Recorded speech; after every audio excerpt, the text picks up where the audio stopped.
I know recent quest lines in the game have revealed more about Beledar and what it's all about, and is there a Naaru inside and all that. I've actually been doing so much anniversary stuff and raiding, I haven't gotten around to actually doing this part of the story in the game. But it's okay, I do want to find out what is going on with the Crystal and Hallowfall. Beledar confirmed to be Azeroth itself, but also a Naaru. Let's see what Doran has to say about the new quests in World of Warcraft. No speculations or theories, a new Archives questline just dropped in the game that dropped a ton of new info on what the Titan system, the this is Manifold not a spoiler. This quest have been out for like a couple weeks now. I just have not gotten around to do it. So I'm just like, yeah, let me see what happens in it. Finally, what that giant crystal in Hellowfall Beledar really is. Looks like the Coreway, the giant elevator, was connected to a lot of other facilities for some big purpose, but it was cut off. And in regards to Beledar, a long story short, it is calcified essence of the World Soul. However, at the same time, new information from some behind-the-scenes artwork shows Blizzard referencing it as a Naaru crystal. As you may know, Naaru are in fact born from crystals, so are we literally seeing a Naaru in the process of being created? Being created? Oh, that's interesting. I thought it would be like an older Naaru that's switching between the void and the light. We know that Naaru, when they get damaged, they start switching.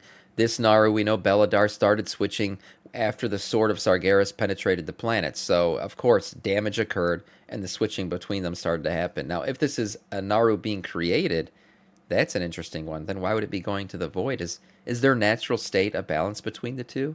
I think that could be a story that happens going forward. I think the whole War Within and the World Soul Saga and everything is really about balance between forces, and neither side, the void or the light, is supposed to win. Is also the essence of Azeroth, but not only is it different in appearance, but it also doesn't have the same holy light energy that Beledar has. Why is it turning into the void? Well, remember that quote from Zelda, the Naaru are our brethren that lost the way. What is really going on? Let's go through all the new evidence that we have, as Blizzard just dropped a ton of lore bombs. If you want to get into programming but in an actually fun way that will make you stick with it, well, there is no better option than boot.dev. There it is, boot.dev. The whole concept is essentially a captivating RPG game. You got XP, levels, achievements, quests, as well as a leaderboard, all while not actually just playing, but learning quality back-end development. They got a thriving and active Escrow community that can also help you out a lot if you get stuck on your coding challenge. Learn to code, However, bitches. the best thing is, even if you're not into programming, boot.dev can get you to start, as back-end developers not only have excellent earning potential, but you can of course work from home. With boot.dev, you will learn back-end web development from start to finish in Python and Go programming languages. So click the link in the description and use my code DONSMovies and you will get 25% off your first payment. That's first month or first year, depending on the subscription model you choose. Check out boot.dev. Yeah, you never knew Doran is jacked? Yeah, Doran's jacked, man. Every time somebody sees Doran for the first time, that's the comment I see in chat, is they didn't know he would look like that. And yeah, the Void and the Light story does remind me of the Diablo struggle of the Eternal War too, DJ. It is a constant struggle, which neither side should win. That's what keeps things balanced, and that's why I think that's how it's going to end here for us in the World Soul Saga. So I know I've been talking about the Beledar Crystal literally every video these past 2 weeks, but that is only because Blizzard decided to go crazy all of a sudden on the new information, and they just dropped a complete reveal on what it is, which is why I just had to make this video. We've been discussing this crystal for about a year now. We're constantly getting information from the name Beledar, the Arathi expedition, this door we had seen in the artwork. True. Then we start learning more about the World Soul itself. We even got like hints of a new crystal showing up on the surface of Azeroth, right, where like the goblins are going there, the Arathi are going there. So whether or not it's the top of Beledar yet, we don't know. But we know that the next patch is going to talk about some other crystal that's now showing up on the surface. From these archives, these weekly quest lines, and pretty much all three have been complete lore bombs. Every single quest line that are significantly shaping up the storyline for the entire World Soul Saga. So the first archives quest line confirmed that Azeroth is a prime World Soul, and it is essentially confirmed as well that Azeroth is neutral. It isn't a Titan or a Void thing, and that everyone is trying to convert it. The second archives quest line told us that the Keepers built a giant system over Azeroth called the Manifold, combining 7 specific facilities facilities across Azeroth that we've seen from this new globe model. Interesting enough, potentially Belmodan and Dire Maul and all of Dire Maul is the most interesting one to me because that's Dire Maul is an ancient elven city, right? It was built on a big, probably arcane line or something like that, and that's why there's a Titan facility there. I want to see if we actually go back to the ancient version of Dire Maul, which says Quell Shalas or something like that. There's a name for the city. Damn it, I'm drawing a blank on it right now. But it's absolutely glorious, and I hope we get to see it in its true form. You know, the ancient elven form where it was like, it had a massive library. It was absolutely glorious and beautiful. I hope we get to see it in that form eventually. But I do think, you know, Blizzard bringing back Dire Maul in the classic game and everything like that are more hints that this whole part of the game is going to become relevant again. This was connected to the Coreway on Khazlagar, and it was apparently created for the Titans themselves to monitor the World Soul. Now, the latest Archives questline that just dropped explained most questions we've had about this, and thus far, I think this might be the biggest game changer yet. Before we get into it, I just want you to take everything with a grain of salt, and just because the Titans are saying something doesn't mean that is the truth. Of course, they would say they want to learn more about the World Soul, but just like all the other facilities, they always got a hidden purpose up their sleeve. So Arcadus told us that after the Manifold was built, the Keepers began... Elder Thalas, that's what it's called. Elder Thalas. It's a beautiful city, man. I'll bring up pictures here in a second, but man, to go back there would be amazing. Process called the apparent acclimation, and then all the facilities of the Manifold started producing a vast number of Titanforge workers that would aid in this process. They fired the Great Forges to fuel this acclimation and to empower the Manifold in order to heal the ravaged world. Keep in mind, all this is happening after the massive old God Titan war that was incredibly devastating to Azeroth. Then they began to construct the Coreway, which was a direct channel to the Azeroth, the heart of Azeroth, that would allow the Titans to study the World Soul without harming it. Now this here is where it gets really good. As they built the Coreway, the Keepers discovered these obstacles, colossal crystals that they realized were literally calcified chunks of the World Soul's essence. They're incredibly powerful, and they wonder how many more remain undiscovered beneath the earth all over the world. That is how they realized that... So it's like confirmed now. There are more crystals than just one crystal. Wow. Azeroth is indeed the Prime World Soul, and that it is incredibly powerful. Now... where do we even begin? So I just want to get this immediately out of the way, and just because Blizzard hasn't confirmed it doesn't mean much, because this is really as good as confirmed. It's almost certain that the Coreway was created where Eluna here, the first World Tree on Azeroth, was ripped out. They definitely didn't dig out this hole. Amantul ripped out the World Tree, created a fissure which turned into Khazlagar, and essentially plugged the hole with this gigantic Titan elevator. Second thing that they confirmed this place... he ripped it out. It was a giant hole. He basically created Azeroth's anus and then put a butt plug in it. Yeah, Amanthul's kinky, man. He does some weird shit. And obviously, I think he saw that whole ripping out of the World Tree as, you know, he had accomplished his mission. And then little did he know all the roots were still there, which is why we see all this stuff going on beneath Khazalgar. Especially if you go the first level beneath it, there's all the roots everywhere. Right? And that's where all the Haranir are and everything. So those are going to be very relevant. We're going to get some kind of root land stuff and everything else. Place on Azeroth is the heart of the world, so we got two really important points. It's almost 100% certain that some sort of an old god, very likely that fifth old god, was here. The goal of the old gods was to corrupt the planet, and obviously they want to do that in the most important spot. Also, there is definitely a reason Elune convinced Eonar to plant the World Tree here out of all the places. They wanted to plunge the World Tree directly into the heart of the World Soul, which would make it incredibly powerful. This is exactly why Amantul got so pissed off. I mean, sure, the life forces are decently aligned with the Titan goals, the Order forces. He just sees it all as disorderly. That's why, and that's why a lot of times, what's it called? I don't think he favors life at all. I think he just keeps us around because we keep repelling these invaders and these issues that the Void have and trying to get Azeroth. We're essentially like this, you know, we're just working for him. We're keeping all this bad stuff away, protecting Azeroth until whatever his plan is comes to fruition. And at any point, he can use the reorigination chamber to just wipe Azeroth's surface clean and get rid of us.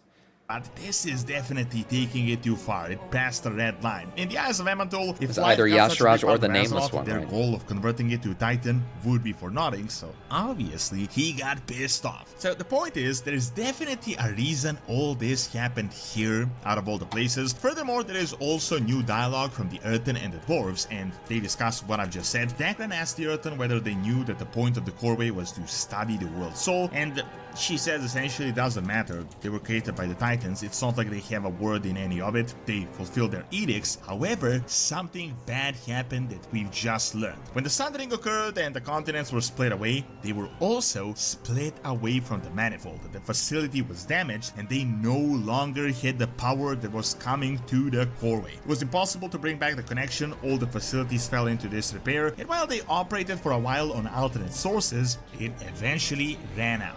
Now keep this in mind what I previously said. Don't take everything at face value. It's almost certain this Coreway isn't just a way for the Titans to simply observe Azeroth's World Soul. I'm pretty sure they could do that without needing to install a gigantic system all over the planet to power it. This is definitely something much more important, and there is a reason they needed the combined powers of Ulduar, Uldum, and 5 other facilities all across Azeroth. And like I said, with the whole Elder Thalas, stuff, Dire Maul, clearly they're laying them across these arcane way lines or something like that. There's a big power funnel going on with these Titan facilities. Like he said, the locations of them are not by mistake.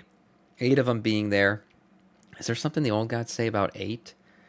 I know they always talk about candles to light our way and stuff like that. I don't remember, but clearly there's a reason. They're all put there for a purpose, and they're all linked in some way, shape, or form to what, I don't know what it is. Keep Azeroth in prison, keep her asleep, who knows? We're going to find all this stuff out. They were definitely up to something much bigger. My previous speculation was that maybe this was a part of the prison mechanism, or possibly a place where Azeroth was supposed to awaken as a Titan. After all, their ultimate goal was to create Azeroth as a new Titan. It would need a place where it would come out, and what better place than the so-called heart of the World Soul with a gigantic Titan elevator. Now, speculations aside, let's dig into possibly the most interesting bit of new lore, and that is in regards to Beledar. So, apparently Beledar is just... Before he moves on to Beledar, real quick, here is Elder Thalas built on a giant arcane way line that a separate artist recreated, right? So this is what Dire Maul probably used to look like before it was destroyed and everything else. So, I mean, this is absolutely glorious. I mean, imagine seeing this in-game. How nice this would look. How amazing this shit would be. I mean, all these pictures and everything. I love seeing this stuff. And I do hope that we actually get to see this city in its former glory. Because, I mean, I get Suramar vibes still from this thing. Which makes sense, right? It's the same race, doing the same thing, building a city meant for magical spells and everything like that. I mean, beautiful stuff, man. So I do hope we get to see this at some point. I hope that the Dire Maul hints right now in Classic, in the anniversary event and everything else are just hinting at us finally going back and seeing this city for what it truly was. And that was a great place of magic, right? A giant font of magic, essentially, in the Night Elf, or in the Elven Empire. Calcified essence of the World Soul, one of the many crystals across Azeroth that exist. It isn't the only one. Essentially like a gigantic bundle of Azerite, but I feel like this is such a murky topic that it can't simply be explained in text like this. The Titans tell us that the colossal crystals are calcified chunks of the World Soul's essence. However, as you may know, we had seen Azeroth in a lot of occasions, which was pretty much exactly like this, and it didn't look right. It didn't look the First same. of all, Azerite was gold and blue, and it was literally like this wild crystal. I mean, Azerite looked exactly like you would imagine something like this, just calcified essence. Very natural looking crystal, like an ore you would mine. However, this Beledar... This is different. This is highly symmetrical. It looks very much not like Azerite. Yeah, and the colors don't match either. Obviously, it's the way it changes. That's not something Azerite ever did. It seems more alive and much more, as I was saying, geometric and symmetrical than any Azerite ever looked. Is not only much bigger, only golden, it doesn't have the blue hue, and it doesn't look like Azerite at all, but also, for some really weird reason, it is incredibly neat, has a ton of runes over it, and is in a way kind of engineered. Totally behaves like an There's no way this is just random formation, and looks way too much like a Naaru. Well, We have some really interesting, sort of contradictory evidence happening at the same time, but maybe not really. So let's look at a level designer from Blizzard that just released some behind the scenes footage, and he wrote Beledar as literally a Naaru crystal on their behind the scenes map. Keep in mind, crystal, not ship, as we had previously speculated. So on one hand, we got official in-game lore saying that Beledar is just calcified World Soul essence, and on the other, we have the behind the scenes footage saying Beledar is a Naaru crystal. So which one is it? I mean, it makes no sense. Yeah, that doesn't make sense. So are the Titans lying to us again? I mean, they could be, right? They could totally be telling us another lie. I mean, that wouldn't be a shocker to tell us that it's calcified World Soul essence, and in fact, they know that it has nothing to do with Azeroth. Well, I actually think it might make sense, and I think this could potentially be the way they're going with it. Let's just reference Chronicle lore. It literally says the Naaru are born from the Shards of Light. Really old, potentially outdated lore, but apparently when the universe was born, Shards of Light clashed, some built Titans, some Naaru, some World Souls. Looks like most of the other Titan lore, this is also a little bit of a murky area. It is very likely that it's possible that the Titans would lie about it. I think a lot of people make the mistake in thinking that the Titans are aligned with the light or something like that. They are not light creatures. They are not of the light at all. They are just arcane creatures. They are creatures that try to create order via their arcane essence and everything like that. They have nothing to do with the light. The light is a whole nother entity, and the Titans are in fact their own thing on the cosmic chart when you look at light and void and everything else. So would they lie to us about that this is actually a light affiliated crystal and has nothing to do with them or Azeroth itself? Yeah, they probably would.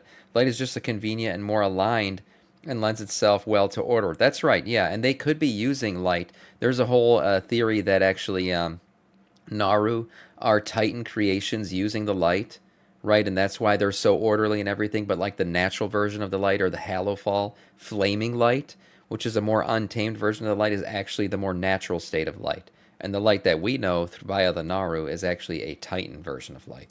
Beledar may in fact be a crystal that is a theory that makes sense into either a Naaru or a dark void being, and we're kind of observing the final process. The lore said the Naaru were formed from crystals, and they saw limitless possibilities and vowed to use their mastery over holy magic to nurture life and hope throughout the cosmos. What if they're born from world souls like Azeroth? That might entirely explain why Beledar is literally one gigantic holy crystal with runes on it, even though it is apparently just the essence of the World Soul. My previous speculation was that Beledar was one of these primordial life-creating crystals that came from the sky and plunged into Azeroth, but this could just been disproven. Beledar is in fact not alien. It didn't arrive. It was created from Azeroth. Very likely, it might have been created from the old god war or damage that was created over Azeroth. Most importantly, the new quest says there are many more crystals like this all over the planet. That's crazy. 11.0.5 PTR confirmed that we're going to an island off the shore of Kazlagar in the next patch that also has a singing crystal on it. In a previous video, I speculated that this was the upper portion of Beledar, but now it's very likely that this is yet another crystal, and there might be more like them all over the planet. What I said previously though is that it is really weird. Like, why is it literally creating holy magic and not elemental? As we may know, Azeroth is elemental by all the previous hints. I think right now the biggest possibility is that we are literally witnessing a Naaru being born, and it's almost complete, which is why it has all it could be that in World of Warcraft or in the Azeroth universe, light is also an element. That could be a thing. Like, light could be a naturally occurring element, or like one of the elements, I guess. Obviously in our plane of existence that's not true, but in Azeroth that could be the case, and maybe it is considered to be a natural force if it's left alone, not in its Naaru form, just in its flaming light form. However, as we know, Naaru and Void Gods are two sides of the same coin. Remember that old Zealotad quote from Legion? She said Naaru are our brethren that lost the way. It's very likely that the other void beings were born like the Naaru, just from void conversions of these types of crystals. While still not 100% confirmed, as it can kind of go into multiple directions right now, we know for a fact that Beledar is a part of Azeroth, its calcified essence, but is it possible that Azeroth is creating the Naaru, and is this going to lead us into the ultimate light and void battle that is coming in midnight, the so-called Renilash, as the Arati Emperor envisioned it? Thanks for watching. Check out my video on the Coreway and what could be the true purpose of it by clicking on the screen, and check out my video on Perron and Slavic mythology by clicking on the screen as well. See you next time. Yeah, his good video from Doran. His last mention there about the Light Emperor and everything, I definitely think that's where we're going with all this. We're going to see the Light Emperor eventually, maybe the entirety of the Arathi. What the hell? Maybe the entirety of the Arathi Kingdom and everything else. All that stuff is on its way. And the Light Emperor being a bad guy is seeming more and more likely. So we'll have to see where all of this goes. But great video from Doran.